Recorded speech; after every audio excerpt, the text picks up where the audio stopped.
everybody, E here. Welcome back to another Stephen King review.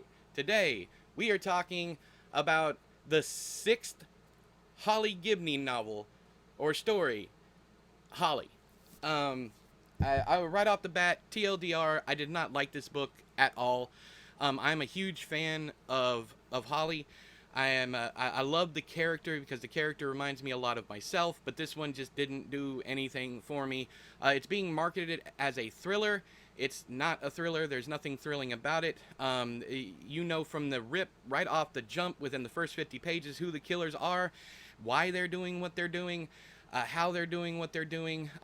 It's the Ted Bundy approach, pretending to be handicapped so that they can lure in people. Once again, if you think that's a spoiler, it's right at the beginning of the book.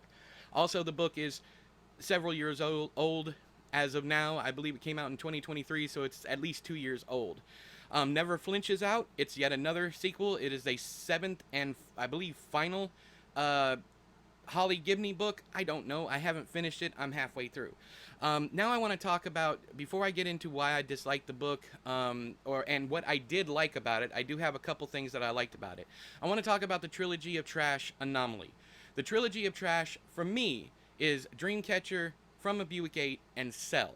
Those are three books, not counting short story collections, three books in a row that were absolutely terrible. Stephen King, they really don't feel like Stephen King books. Either that or they feel like rehashed Stephen King books, or it feels like Richard Chizmar wrote the books. You get what I'm saying? It's fan fiction is what it feels like.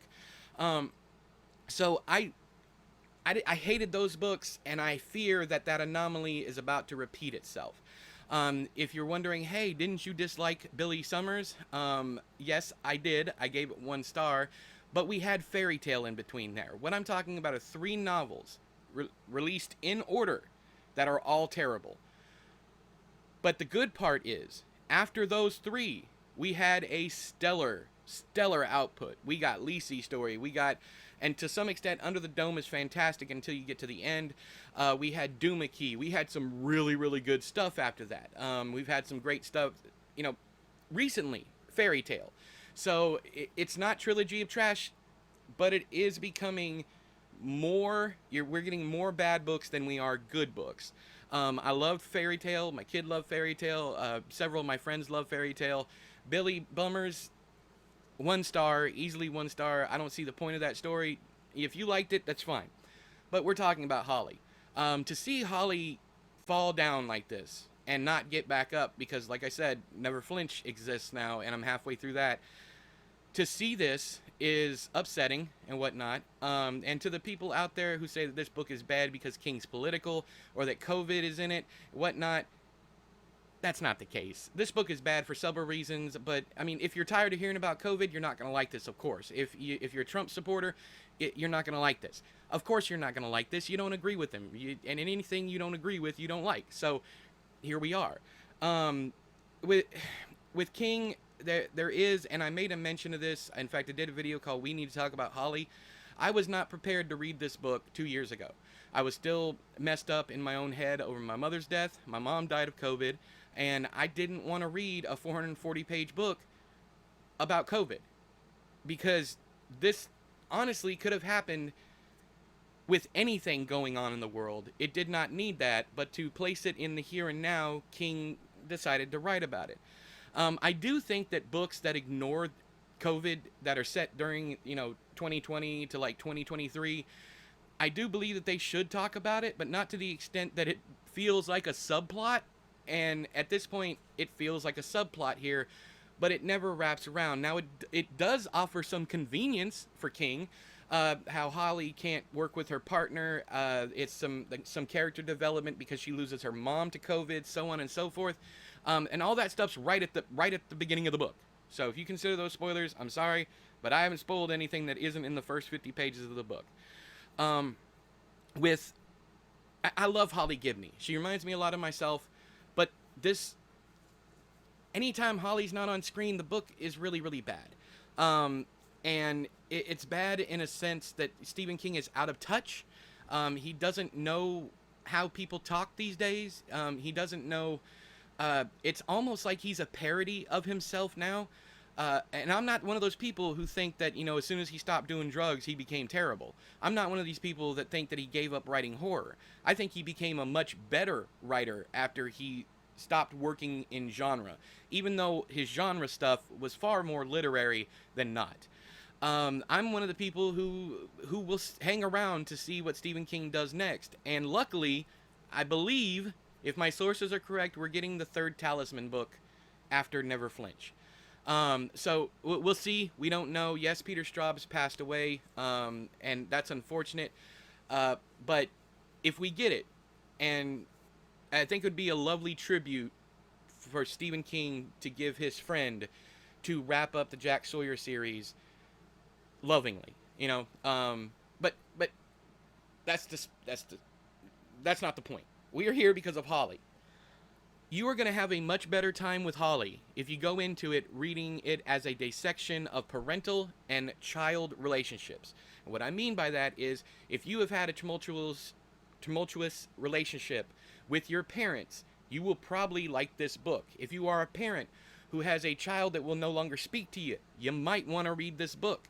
There's a lot of insight to these types of relationships, these familial bonds, and how the bonds break, how the bonds stay together, even in death, through tragedy, through disagreements, all that stuff. It's what makes us, family. That kind of thing. You can choose whether or not someone is family, and I think that's beautiful. The best part of this book is Jerome and Vera Steinman. Jerome Robinson and Vera Steinman's relationship. Vera Steinman is an alcoholic, and there is some very poignant stuff that has to do with that. The stuff that happens with Barbara, Jerome's sister, Barbara Robinson, the stuff that happens with that is cool. I like that a lot. It was rather predictable, though. You knew what was going to happen. But Stephen King usually, even when you can predict what's going to happen, it's usually still terrific. It's not. It's not here. This is a empty, hollow shell of a book. There isn't much Stephen King in here whatsoever. And no, I don't think other people are writing his books. Shut up. This is one of those stories that I know he had to rewrite. There's a bunch of, when you're in the business, when you're in the publishing business, you know where certain errors come from. In this one and in Never Flinch, there's a bunch of missing words, missing punctuation. There's a bunch of stuff in there that usually only happens, especially when it's a lot of them, it only happens in editing. It means the editor did some mojo, moved some things around, and that's why proofreaders exist. And that's why I don't think this book was proofread. And if it was, they didn't pay attention well enough. I'm sorry, but that's the case. It's like going back and reading the Bachman books. The Bachman books are full of errors. So are these. I don't know what King's doing. I honestly don't. I don't think he's lost his mojo. I think we still have good books ahead of us. But yeah, it's been 25 years since the trilogy of trash started in 1999, of course, when he got hit by the van. And that's not why. That's not why those books were bad, in my opinion. He didn't lose anything. He got right back on the horse after, which was the last one?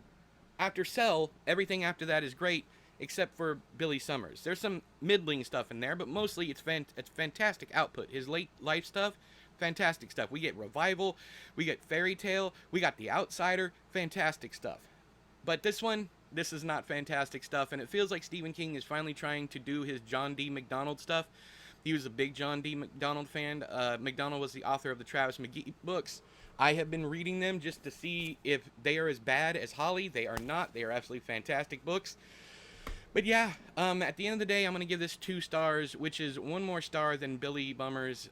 I don't know. I might change that. I might give both these 1 star after I read Never Flinch. But the reason why I bring up the trilogy of trash and that anomaly is because if this is repeating, I'm hoping he puts out 1 more book and gets it out of his system before he releases the Talisman. But anyways, let me know down there in the comment section, or the doobly-doo, whichever one you prefer. Let me know down there in the doobly-doo if you read Holly, if you liked it, if you hated it. I don't care. You can post all your idiotic political opinions down there. I don't care what you say in my comment section anymore, because I don't read them. If I don't know you, I don't read them. I am reading my friends' comments, but that's it. But anyways, that's everything. Let me know what you thought about the book down there in the doobly-doo. But until next time, I have been E, you have been you. This has been another Stephen King review after how many years? I don't know. I'll talk to you guys later. Bye-bye.